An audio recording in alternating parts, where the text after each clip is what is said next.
مرحبا أعزائي المشاهدين. اليوم رح نعمل مع بعض سلطة الكولسلو. مكوناتها كتير بسيطة وموجودة في كل بيت.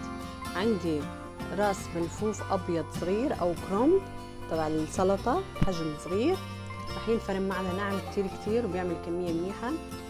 8 حبات جزر كمان حجم كتير مبشرهم.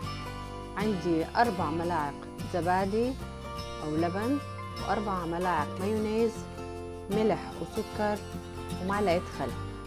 بنخلط الملفوف والجزر أول شي مع بعض، وبعدين رح نخلط المكونات ونقلبها على الخضار، ولازم نحطها بالثلاجة 3 ساعات أو 4 ساعات حتى تاخد النكهة قبل ما نقدمها. يلا، قلبنا الملفوف والجزر مع بعض كتير منيح، وقلبنا المكونات التانية كمان، ضفنا الملح، السكر، الخل، المايونيز والزبادي.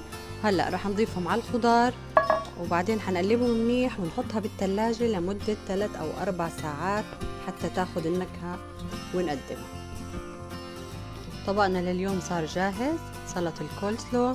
بتمنى انكم تجربوها وتقولوا لي رأيكم فيها وتخبروا أصحابكم حتى يستفيدوا. صحتين وعافية.